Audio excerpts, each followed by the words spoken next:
Hey, howdy, hey, my brewing brothers and sisters. Greetings, Cretans. Well, at least you messed up this time. Yeah. 2 for 2. There you go.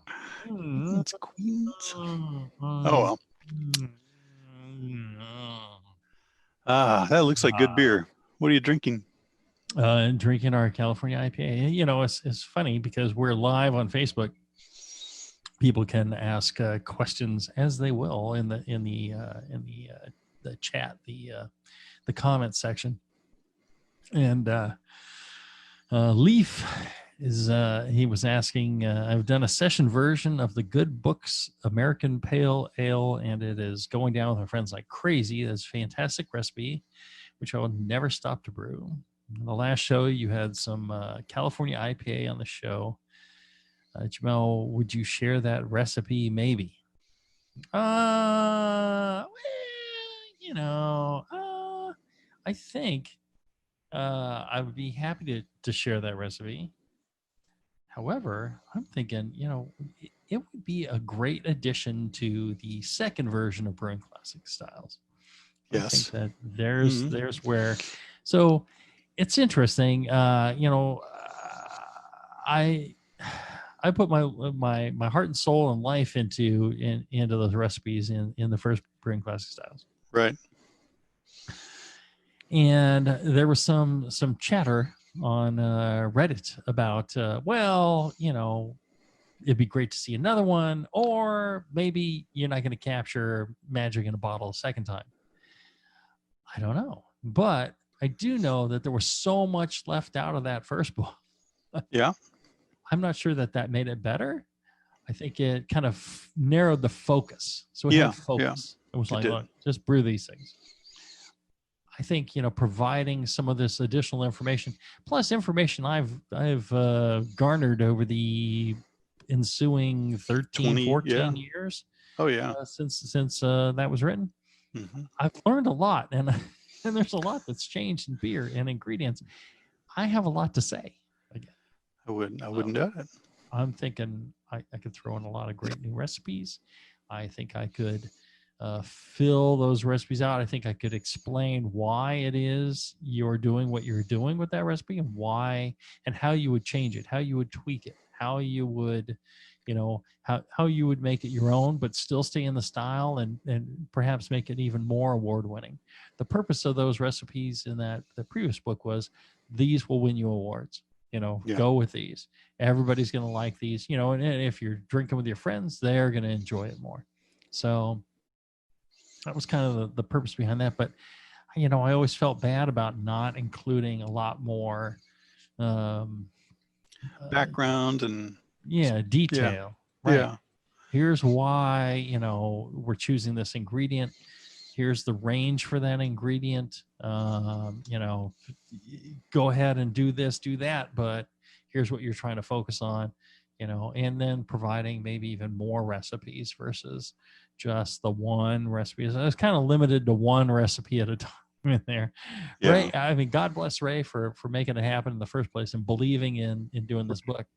But he was also like, look, we're on a page count. You can't just, you know, throw a whole bunch of other information in there.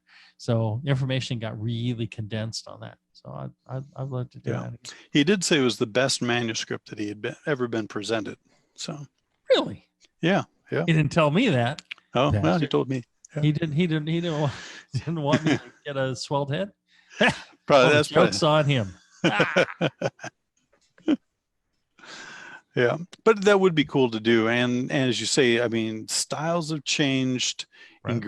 More ingredients, different ingredients are available. Right. Ways of brewing, a lot of ways of thinking have really changed. So I'm gonna try and knock that out as soon as I can. Leifel says he's drinking a couple of Nugnia number 100 brewed from the episode from back in 2010. On the Can You Brew It? Damn fine beer. There you go. All right. So we're gonna do Q&A. Right. There's a couple ways you can get your questions in on this show. One is to email our dear friend John Blickman of Blickman Engineering. feedback@blakemanengineering.com. Tell him how much you appreciate that he pays for the show. And then ask him your question. And then if he passes it on to us, guaranteed it's going to be on the show. That's right.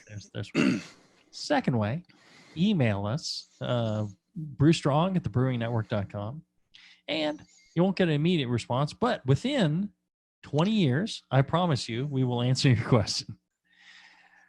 The third way is, if you're listening live on Facebook when we're doing these shows, you can put your questions in the chat and then we can answer them. And you get a pretty good, I think you get a 50-50 on that. Yeah. So there you go. And at least Bevo reads them. She does, but I don't think she's there right now. Oh. Because I don't see. How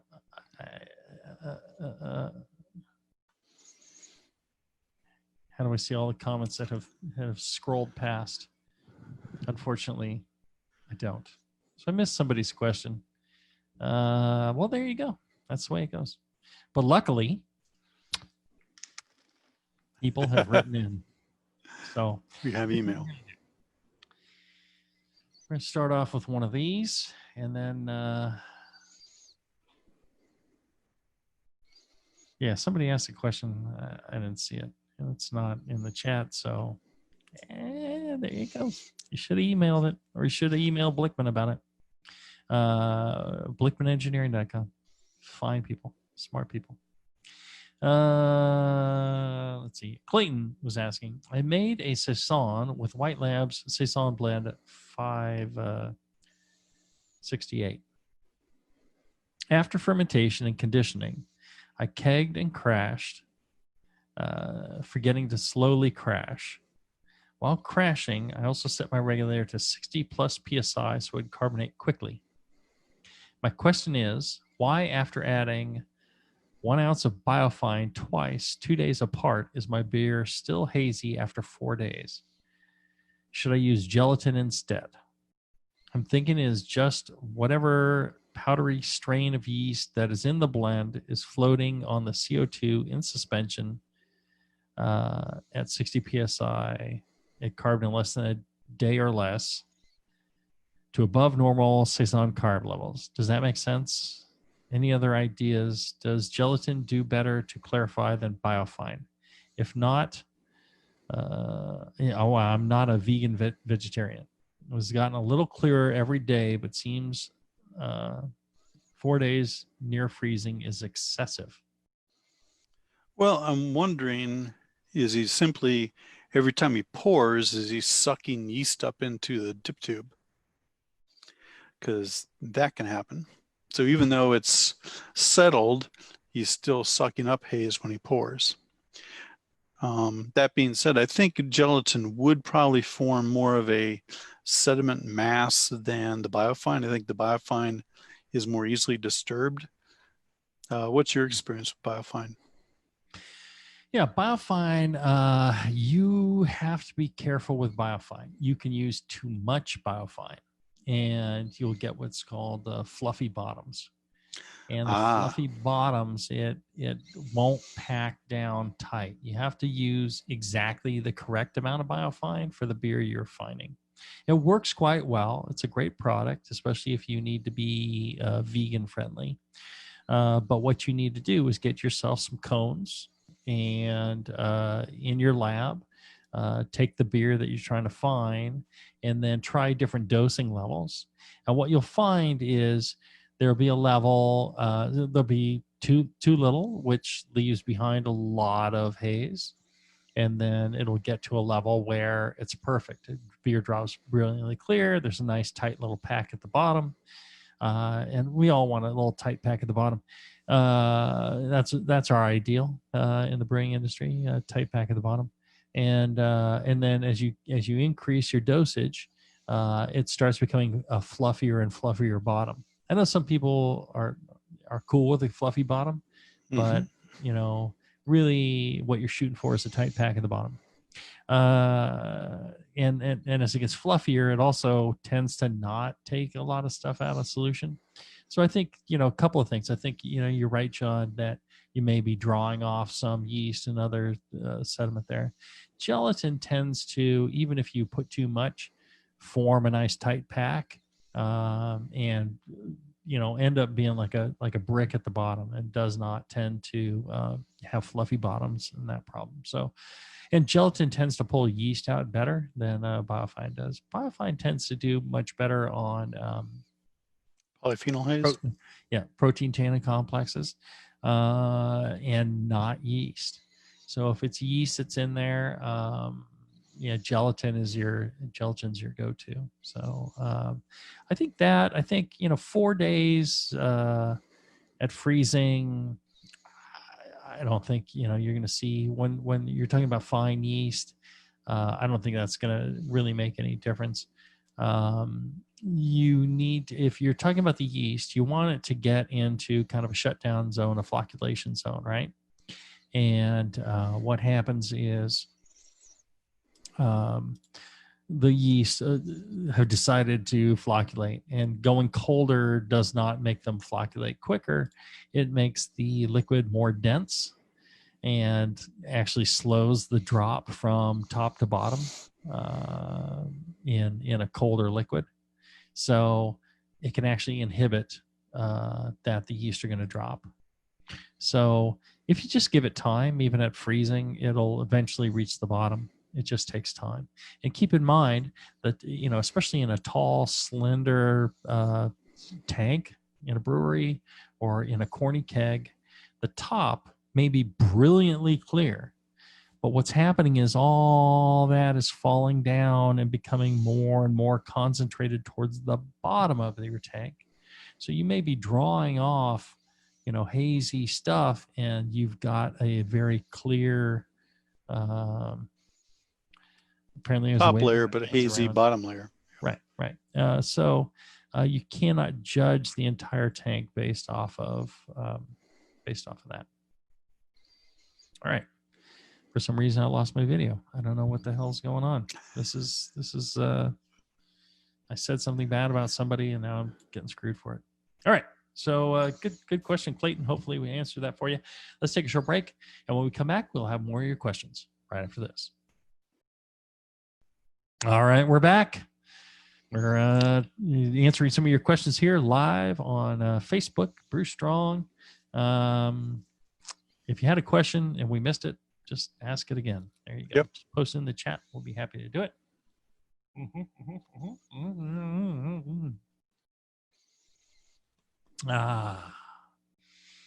There you go. Rodrigo is asked for the benefits of Trub in fermentation. He says, "Greetings from Brazil. One of my favorite places. You've been, how many times you've been to Brazil now?" Oh, probably 9. I think. 9. Yeah. I get asked every year. Every year. It's like, sorry, conflicts with this. Sorry, conflicts with that. Then finally they go like, "We'll ask you a year in advance." I'm like, wise move. Oh, yeah. No pandemic. Can't do that. Yeah. I think I've even been there, 3 times in 1 year. There you go. Mike Schumacher is also saying, Jamil could write a recipe book just on his beers posted on the Confessional and Heretic. Any great ones? There are a lot of new recipes that I've developed over the years and fine-tuned to really be popular. So I would be happy to include every last one of those. See, the thing is, we do Brewing Classic Styles again. I do a new book. Mm-hmm. It's going to be like Encyclopedia Britannica. It's going to be one massive freaking book. It's going to be a big chunky book, and to put all that paper in, the publishers aren't going to be happy. But I don't care at this point. I'm just going to. I think they'll look at the likely popularity of said book, and they will have no problems with our page count. I just don't care at this point. I'm just going to do what I'm going to do, and that's what's going to happen. All right. So Rodrigo says, in the sulfites show,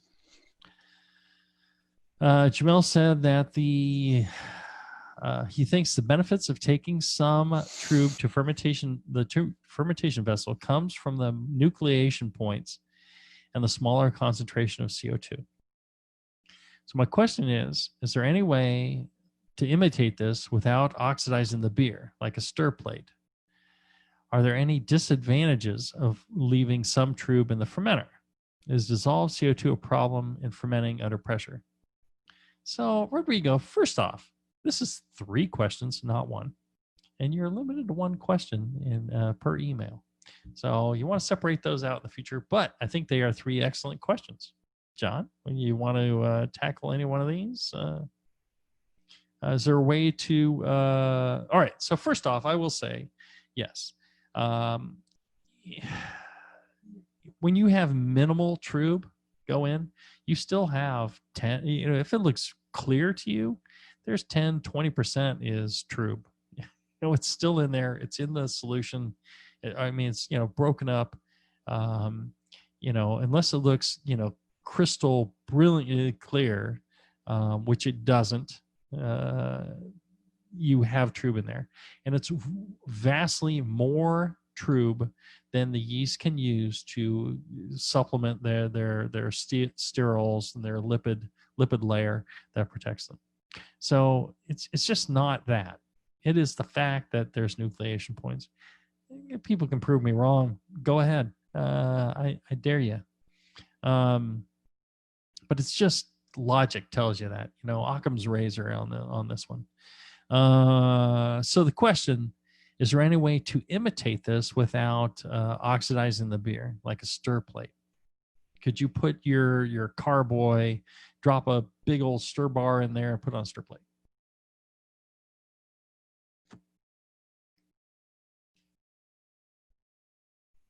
Well, John, we've lost your audio. How's that? Better? It's much better. Okay. I must have squeezed the mute button by mistake. I've squeezed the mute button so many times. Just, Well, going back to my answer, I think this is a case where a concern or, a factoid has been taken to an extreme. I don't think there's any real need to put a carboy on a stir plate in order to, push extra CO2 out of solution. I think, typical average amount of trub, everything's going to work out fine.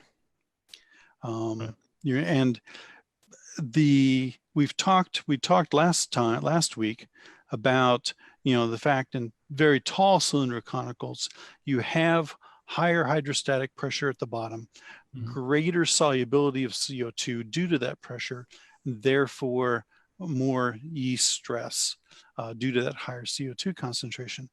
Homebrew scale, not an issue. There's just not enough pressure to make up a concentration differential. So, I don't think there's a real need to throw a carboy on a stir plate. But yes, you could. And it doesn't have to be a big stir bar.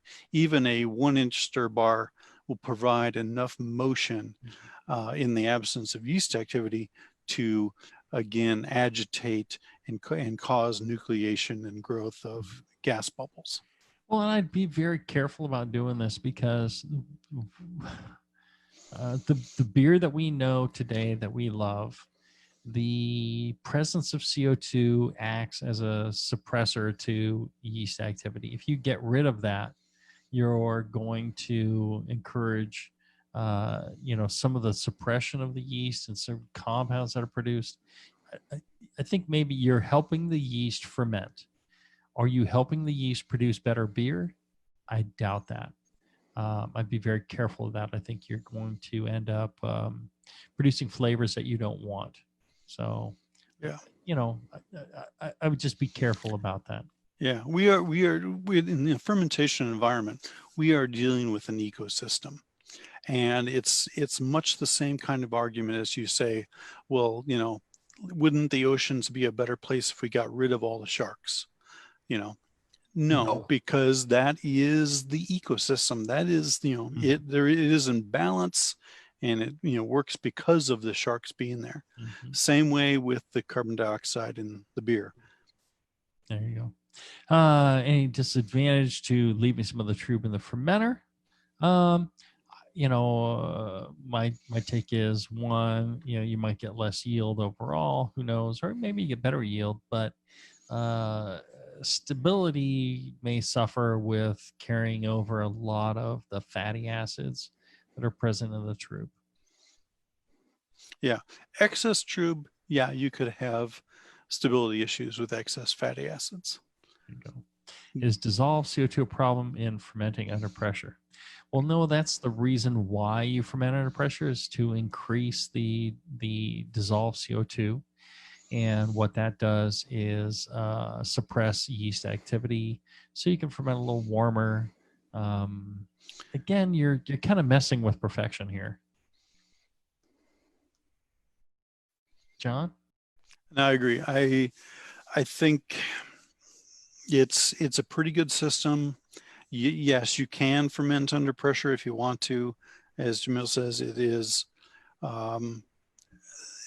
by doing so, you will suppress some esters. You can ferment a little bit warmer as a result and get a similar profile to different conditions, but you really don't need to push the system around like that. All right. Leaf is asking, how are the stats on cold crashing these days? About the production of esters by rapid cold crashing. I talked about this in the yeast book. He says, all right, so yes. So here's one of the things. If you are cold crashing a beer, if you take a beer down rapidly, or if you take yeast down rapidly in temperature, they will. I've seen a study on this that says they will express far more ester forming compounds in the cold crashing, as they release this in protecting themselves from freezing, essentially. That's kind of what the yeast assumes going on. They suck it up and get rid of it. They abandon all baggage and they get ready for cold times. And so this is what happens under a quick cold crashing.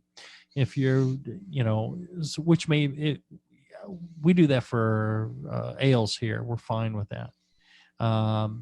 With lagers, however, we take it down, 3 degrees Fahrenheit in the morning, 3 degrees Fahrenheit at night, and over the course of a day, we only go down 6 degrees Fahrenheit. And the reason for that is to prevent the yeast. That's about as fast as you can bring yeast down and not have them express these ester positive compounds. So that's why we do it. And I think that it's critical if you want to have a really clean lager to not cold crash it rapidly. Okay. Let's see here. Gino asks, what is the best way to make the syrupy, sugary, sweet, no lactose imperial pastry stouts? Tons of crystal, maltodextrin? What do you think, John? He wants to make a syrupy, pastry stout, sugary, sweet pastry stout with no lactose. No lactose. Well, then in that case, I would say high mash temperature, high gravity. You wouldn't necessarily want to use any sugar adjuncts like PNCO or stuff like that, because those generally are sucrose type sugars with only a low percentage of color, dark dextrins. I think a high mash temperature and some crystal malts will provide the residual sweetness that you're looking for in a pastry stout.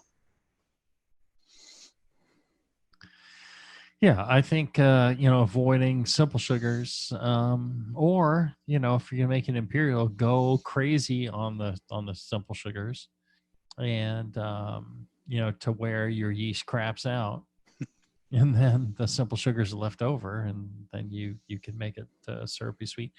I think you want to avoid making truly syrupy sweet beers. Sweetness. We make one called Monster Cookie that I want it to taste like a chocolate chip cookie, which is sweet, right?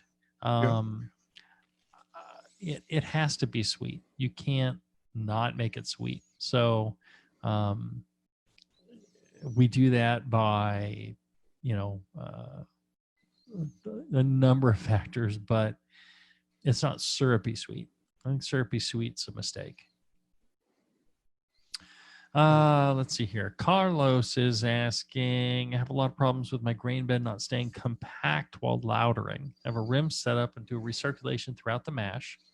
Seems like at times the grain fluffs up and makes it almost impossible to get it to settle and set a grain bed. I usually start with 10-minute dough in before I start the pump because this was something I had read recommended from the Blickman Tower of Power manual.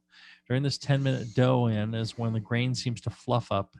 Even if it does compact itself down later on during the louder sparge, when I slow the pump down, the grain bed will rise up and get really loose, and grain will make its way into the boil kettle. Recirculation rate during the mash is 0.75 to 1 gallon a minute. I drop it down to a quarter to a half gallon a minute during the lautering. Is there something I might be doing wrong, or is there anything I can do to keep my grain bed in place while doing the louder sparge into the boil kettle?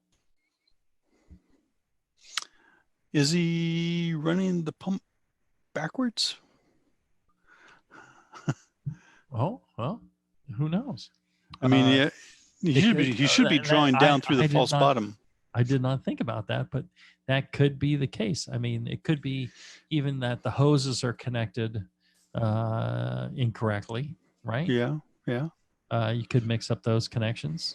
It's very easy to do. It's it's a mistake all of us have made. Mm-hmm. So that's certainly a possibility. I would check that. Just check everything because it doesn't sound right. If you have any liquid, even just gravity flow out of a mash tun, it will draw down the grains. You'll have a fairly compacted grain bed. You won't see stuff floating up. Right. The liquid that you put in, I suppose you could shoot a stream of water in and stir up the top of the grain bed, but the rest of the grain bed's still going to be pretty compacted. Yeah. So I think John may be onto something here. That maybe the pump's flowing in the wrong direction. The other thought is, I don't know. I mean, I often, even when I'm brewing and doing recirculation with the pump going the right way, I will have some grain floating around the top. But, the thickness of that floating grain is maybe a quarter inch. I mean, it's not a lot of material floating around. Right. So maybe he's just confusing that with a thinking it's worse than it is. Maybe this is the problem. It's hard to one of the things, Carlos, you might do is send us a video of what you're experiencing, and maybe we can help that way. Yep. Or send us airplane tickets, and we'll come out and we'll brew with you, and we'll see really what's going on. There you go. I mean, sounds like fun to me. I don't know. Yeah, that's where Carlos is. If he's in like Bakersfield, it's actually it's not that far. So yeah. On the other hand, it's Bakersfield. So I mean, we'll see. Mm-hmm.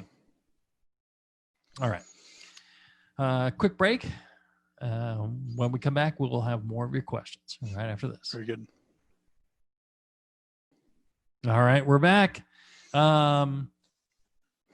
We're taking listener questions, and Carlos had mentioned his kind of fluffy mash. Travis was suggesting maybe not enough liquid on the top of the mash. I think less liquid. If you had not enough liquid, it would all lay down tight because there'd be nothing to float up. I think he's seen it float up in the liquid. Yeah. Yeah.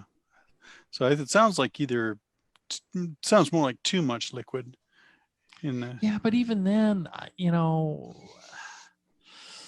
don't see that. If you have any draw coming out of your mash tun, it pretty much sucks it down, every grain. It doesn't take much to make a grain to come down out of the liquid. Any sort of flow, and it pretty much sucks tight. I mean, the standard problem is that the flow is too much, and you end up with a stuck mash. Right. So I don't know if that's the issue. Let's see here. From Tom, he says, can you provide some tips on how to pitch the right amount of yeast with a starter? I enjoy making Belgian beers with a noticeable yeast flavor, which from what I've read requires a pitch rate of around 0.5 to 0.75 cells degrees Plato millwort. I always use liquid yeast.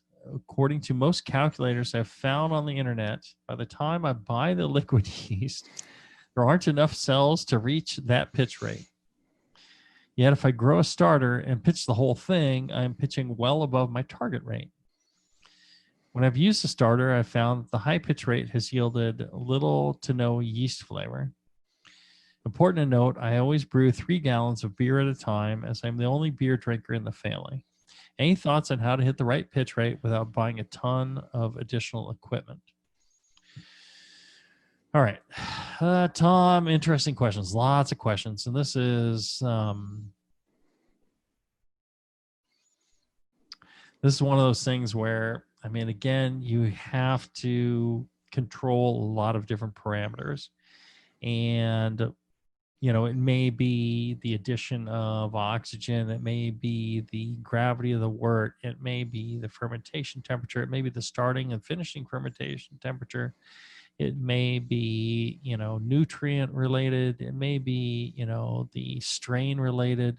There's a lot of different parameters here. But what I would do if you are, so here's one thing about the at least my pitch rate calculator was, you can't assume that a package of yeast was treated properly before you got it. So the thing that I do in my pitch rate calculator is make sure that you are going to produce a well attenuated beer that is properly fermented. Okay. So more attenuation rather than less. If it's going to err, it's going to err on the side of more when higher pitch rate. Yeast is old. Yeah. Right. Right. If the yeast is fresh, you can go less, and that's what it does. The point is, trust it. It will always get you some really good beer, fermentation wise. If you're lacking in flavor and you're using that, I would, perhaps look at a different strain of yeast, or I would look at, if you are in, for some reason, if you're in Akron, Ohio. So, I mean, you just have to be careful. If you have good provenance on your yeast health, then I would, assume it's more healthy. And so what I would do if I was Tom is I would try just pitching whatever yeast direct. I don't think he is wrong on the 0.5 to 0.75. I think, again, it depends on the wort composition and oxygen and other things. One of the things he's talking about Belgians, Belgians tend to be higher gravity. And here's one of the things that can help with a Belgian beer is go ahead and do your pitch rate. But if it's 1080 or above, or even, kind of around there, it's not a hard and fast rule. I say 1080, but that's generally where it starts. Maybe a little lower, maybe a little higher. Add another dose of oxygen. Wait 8 hours, 10 hours, 14 hours, add another dose of oxygen. A couple of things are going to happen. It's going to attenuate more, which once you reduce those background sugars, a lot of the flavor will tend to pop. If you're not getting full attenuation, like it should with some of these Belgian beers or Belgian yeast, it'll mask the character of fermentation. The other thing about adding a little bit of oxygen, you're going to promote certain flavors and compounds, and I think that may be the secret here for Tom. Try that additional dose of oxygen if you're not already doing it. Maybe he already is. I don't know. But I would try adding another dose of oxygen. I would try just starting with the yeast as you get it from the manufacturer. I would try one of the other things is buy a copy of the yeast book. In there, if I was 100% sober at this point, I could tell you exactly how to check yeast concentration without much equipment at all. It was I can't remember the exact numbers, but if you can dilute yeast to where it just looks hazy in a test tube, then you can assume that's a certain concentration of yeast, and then you can kind of go from there. The problem is it may not be viable yeast. So I think the thing to do, Tom, is not buy equipment, but just try a batch with the yeast as it comes. Try and see, this is another thing I need to do. I need to get rid of the brewery so I can do more yeast calculations, and I've got some brilliant ideas for yeast calculators that nobody else has even thought of yet. And also a new book, a couple of new books, another yeast book, another brewing class styles, and I got another book. I got three that I need to do, and then I think I have a suggestion too. Yeah, there you go. Go for it, John. How about open fermentation? 1 package of yeast, 3 gallons, open fermentation. Now, which would mean covered, but not sealed with an airlock. So the beer, the yeast, would have this access to oxygen. And I think many Belgian strains are actually used in open fashion in the old country. There you go. All right. Mike Shoemaker, he was asking, Jamil, can you give specifics on your quarantine quad, OG, FG, hot blend, 13.6 ABV, knock you out tastiness? Quarantine quad. All right. So I don't have that in front of me, and things are getting hazy at this point. Email me and I'll give you the recipe for quarantine quad. All right, let's take a short break, and when we come back, we will have more of your questions right after this. All right, we're back.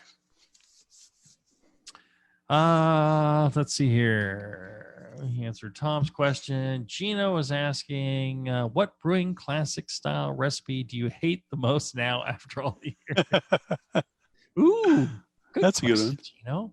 I don't know.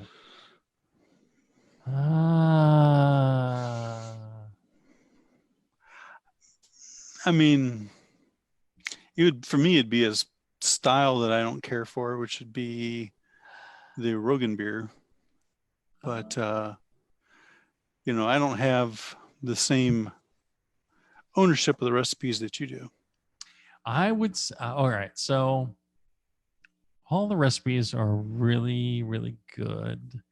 I would tweak a few of them. One would be perhaps the lambic section. Okay. Because I've got 10 more years experience or 15 more years experience in the lambic section. And there are certain subtleties that are important, especially in fruited lambics, that I've gotten really dialed in.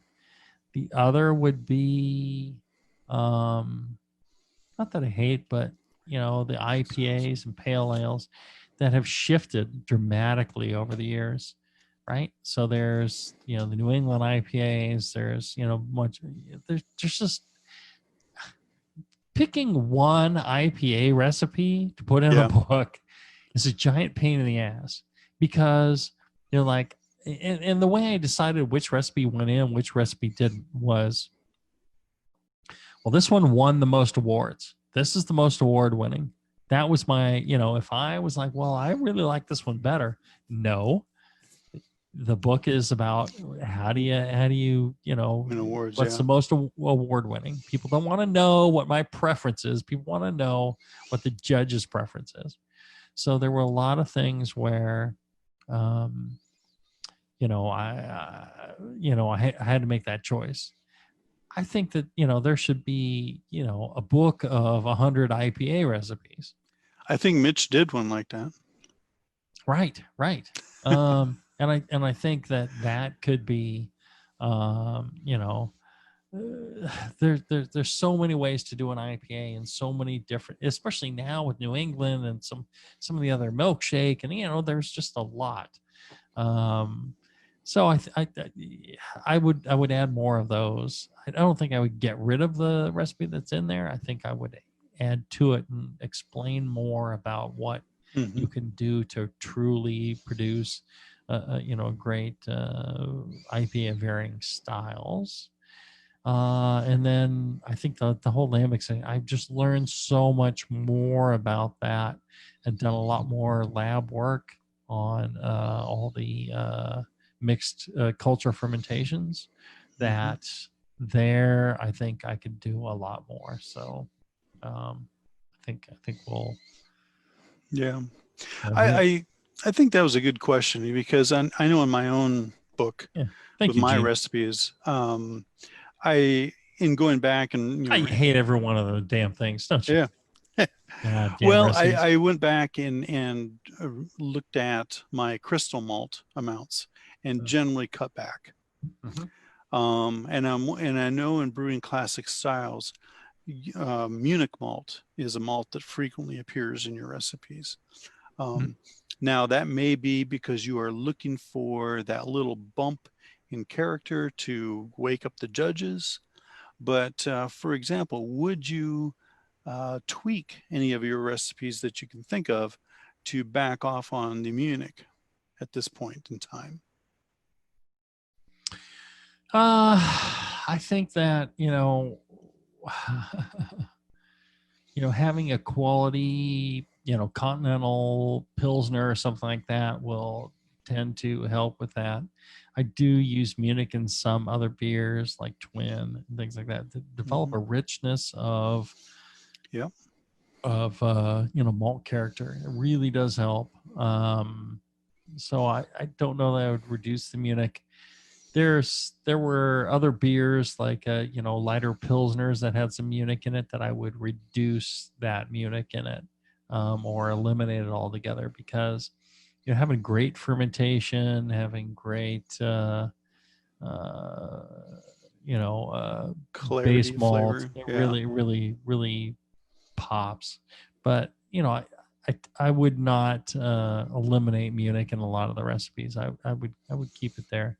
I might adjust the color of the Munich because Munich has quite a range there. Tur says, do you take any active measures to reduce the amount of iron, copper, and manganese in the Wurten beer in order to prevent staling and prolong beer freshness? Chelating agents, perhaps. That's interesting. I know they talk a lot about manganese coming from hops and dry hopping. So your answer is you don't know? Well, I mean, I'm not. You don't take any activate. Yeah. You personally don't. I don't either. Prolonging beer freshness is always, once you're commercially brewing, I think that's really, really critical. But, I think, based on, the majority of it's coming from the malt and where it was grown and where it's taking it up from the soil. So, chelating agents, I really don't know. We haven't done it at Heretic. In the Leaf says in the IPA book, it does not use dry hopping. It doesn't? No. Do I have it here? No, I don't have it here. I have it at home. The IPA book? Yeah. Do you think dry hopping for IPA is absolutely needed at this point in time, the way the style has evolved?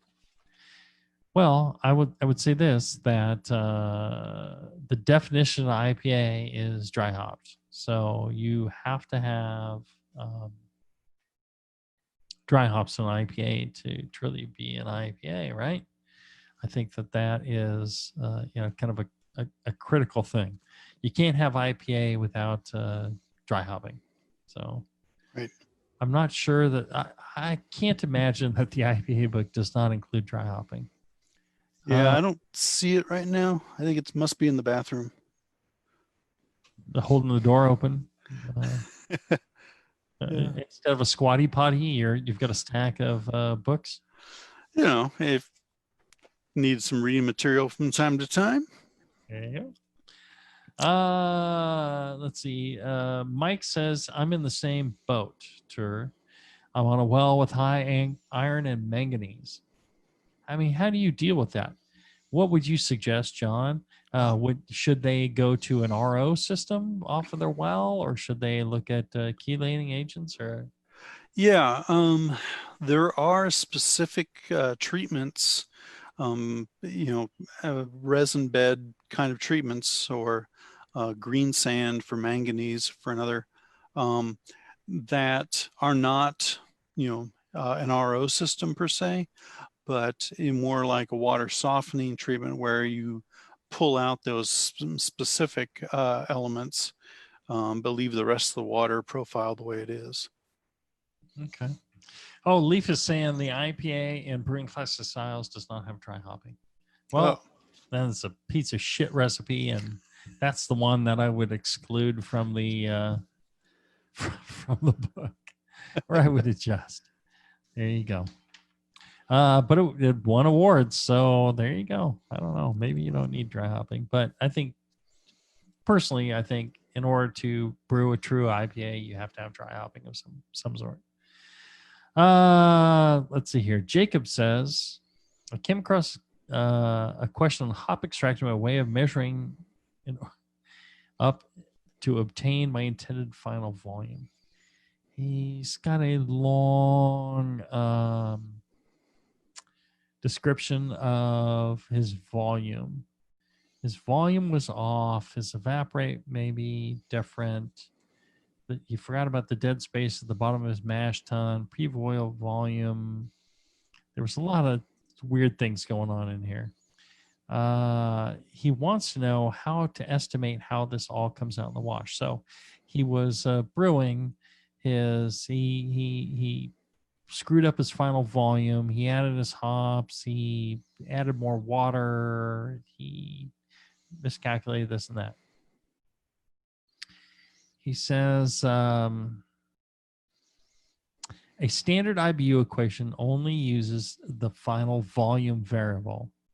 However, I'm sure hop matter absorption for a beer that went through the entire boil with a lesser pre-boil volume of 8 gallons, which was artificially increased at the end, will yield more IBU than a beer that went through the entire boil with the intended greater pre-boil volume of 9.5. Note that my pre-boil gravity was unaffected. The hop utilization factor, U as a function of pre-boil gravity, should not change. My interpretation would be a gradient scale, where the IBU calculated for each volume represents the ceiling IBU for lesser volume and the floor IBU for a higher volume. Is there a method assumption to better coverage on the actual IBU of this beer? Well, that is an interesting question. So he's wondering about, he's saying that the concentration of the hops in the lower pre-boil volume should yield higher IBUs than if he had boiled at a larger volume down to the same final volume. I think what he's trying to get at is all right, given a static amount of hops, let's say 1 ounce, Sure. 2 ounce, whatever. If you the liquid volume, as the liquid volume changes, grows greater for that static amount of hops, you are going to extract more bittering and more flavor, whatever. Yes, I think we can agree on that. Yeah. The more dilute your hops are, the more you're going to extract from them. Yeah. If you're down to an ounce of hops and a cup of wort, you're not extracting much of anything. If you're an ounce of hops and 10 gallons of wort, you're going to extract more from them, just because the solubility is going to increase based off of the liquid present. Mm-hmm. Now, the question also is, by increasing your wort gravity, you're impacting your hop extraction as well. So if your wort gravity is lower and you have that same 1 ounce of hops and let's say 5 gallons, 1 ounce of hops, but gravity is 1020, you are going to extract more than if the gravity is 1080. Is that correct? Okay. Based on what I have read, Mm-hmm. and this would probably be a good question for Scott Janish too. But based on what I have read, the cause and effect of reduced IBUs with increasing wort gravity is due to the protein content of the higher wort, causing more absorption of the alpha, Mm-hmm. and the sugar concentration of the wort doesn't really enter into it. Mm-hmm. The concentration of sugars and the solubility of alpha acids are independent, because they are literally at milligrams per liter. But and I'm with you.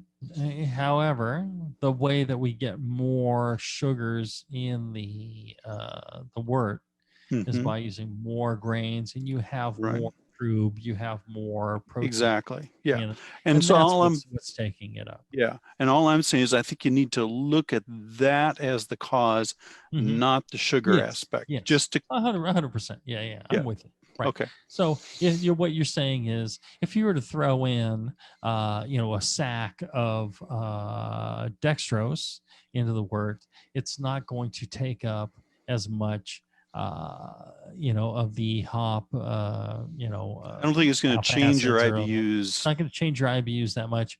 It may some slight way, but it's not going to affect it as if you used another 1,000 pounds of base malt and did it that way, because the fluffy proteins and all that, and the Trub tends to bind to the hop alpha acids, take it out. The same thing happens with zinc.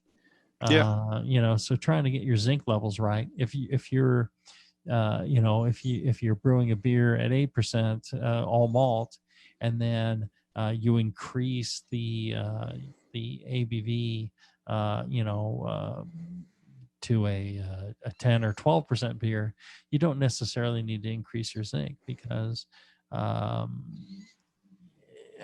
your Trub taking out a percentage of the zinc, it hasn't changed. Right. Yeah. And I think the second part of what I wanted to say is that, so looking at the IBU equation, this model that says, okay, utilization is based on this factor for gravity and this factor for time. Mm-hmm. Yeah, that's our model. That's what we all work off. But again, keep in mind that that gravity model is not due to sugars. It is due to proteins and Trub, probably. I mean, this has not been proven. I'm with you 100%. Yep. I've said over the years that all the models are crap. I mean, they're good, and we should use them, but understand that they are crap, that they have actually no basis in reality as to what you actually end up with. Once I had a brewery and I had a lab and I could start testing IBUs, the whole, it's all over the place. Yeah. None of those things. I mean, so You I stopped will, calculating them, right? right. Well, well, I'll tell you the calculations, a lot of them dead nuts on, in our shallow grave porter, flawless. I mean, the calculation says we'd be at 33 IBUs. We're at like 33, 33.1. I mean, we were within, like, it's perfect. Uh-huh. It is absolutely ideal. However, it's all over the place on other things. It hasn't taken into account modern brewing. All those calculations are from the past, and I'm not sure we can really ascertain what. And we talk about Trub and the York, but it's also yeast, especially in these beers Yeah. with a lot of more yeast present or other Yeah. material present. It just doesn't apply anymore. I still think you should use it because it gives you a benchmark when you are developing Right. a recipe Right. to say, well, it's going to be around here, it's going to be around there, and then you can try going plus or minus. But you shouldn't count on that as being calculated Yeah. strictly.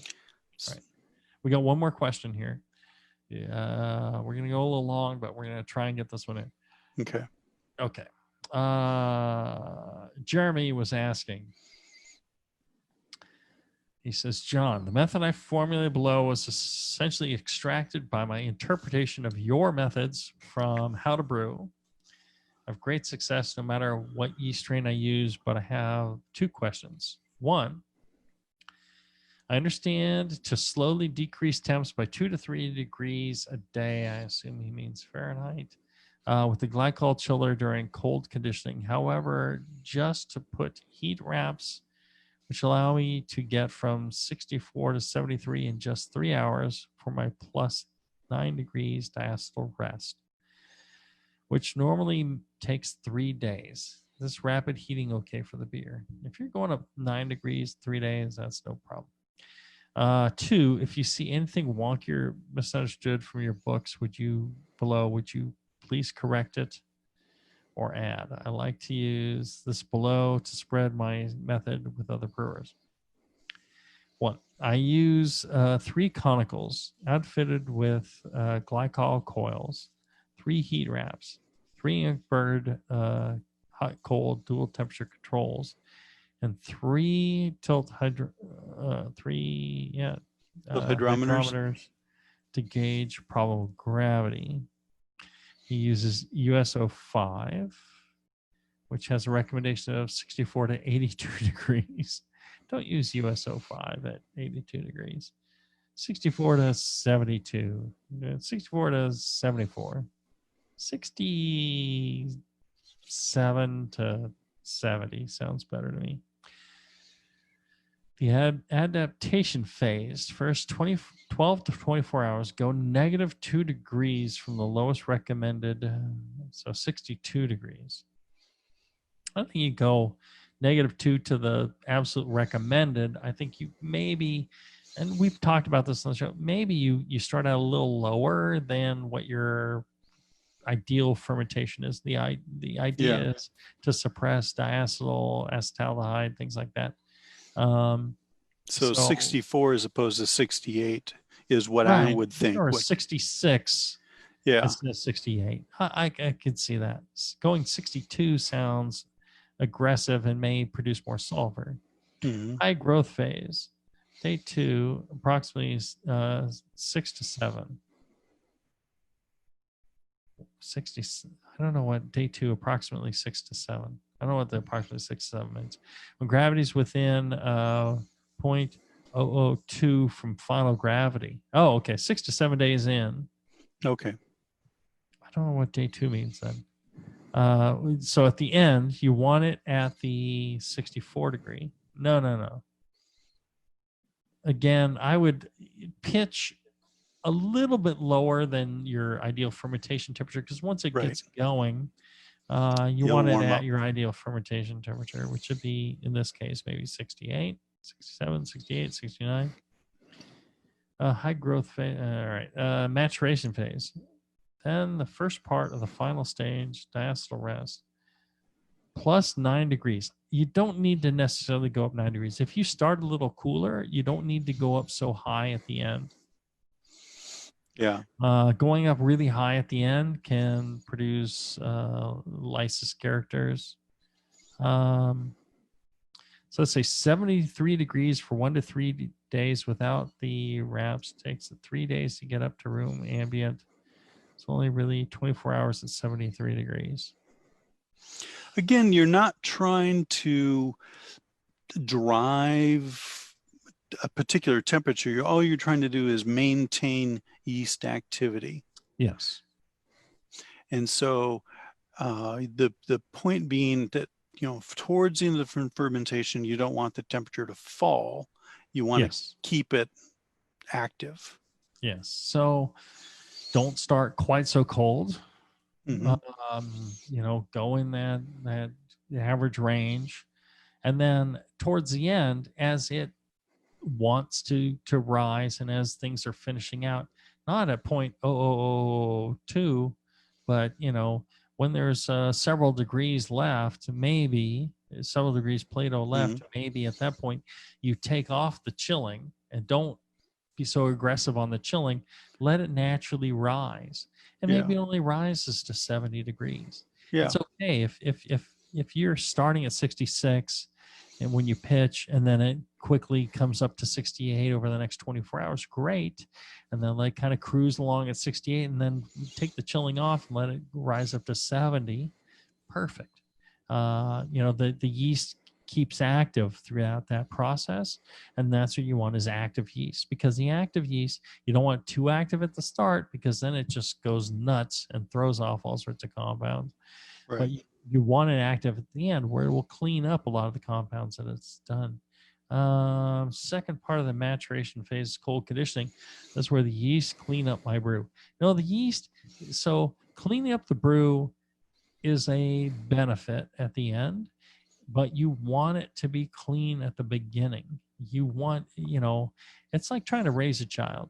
If you raise a child with no control and the child's a maniac, when they're teenagers or when they're adults, that is not the time to straighten them up. Right. You need to do it from the beginning. And beer is no different. Yeast are no different. So you want to take care of that at the start. Dropping temperature 2 to 3 degrees for final days. Right. If you're dealing with lagers, I would be very careful about how quick you are dropping the temperature. I would not, drop it very rapidly because they can express some compounds that are add to the esterification of the beer. Yeah, I think everything looks good except just don't be so aggressive in these temperatures. I think when we're talking about this, we talked about being mildly less than the ideal fermentation temperature and being mildly more at the end. And if you do that, I think that replaces the concept of a diacetyl rest where you need to drive 10 degrees Fahrenheit. That was kind of in the past where you needed to be much higher, and that was because people did it at the end. If you do it during fermentation, if you hit it at the right points, if you hit your blocks where your initial temperature is not so bad and then you kind of let it rise and then it's warmer at the end, and you don't allow it to shut down at the end, then I think you're in good shape. Guiding versus forcing. Yes, there you go. And that's what we do here on the Brew Strong is we guide, and sometimes the gentle hand. Right. We apply a gentle hand. We try not to force it, but sometimes we need to be a little more forceful. You know what I mean? Knock it out. Yep. All right. Thank you all for joining us. Thank you to our fine sponsors, especially Blickman Engineering, blickmanengineering.com. Again, I beg and plead that you send John at Blickman Engineering a email. You can reach him at feedback@blickmanengineering.com and tell him that you love him, that he has paid for the show, so you can have the wonderful experience of hanging with John and I. He likes dad jokes too. He likes dad jokes, right? He likes a lot of jokes. He is a funny guy. He is very funny, very kind, and I think that's why he's decided to provide this to you. And thanks to our folks at Brew Chatter. Check them out. Send them an email. Ping them on social media. Good folks. You would love those guys. They love this, and they're funny, kind guys. So there you go. All right. We will be back in a week. If you're listening live, it's only a week, and we will be back with more of Brew Strong. Until then, everybody, brew strong. Brew strong, everyone.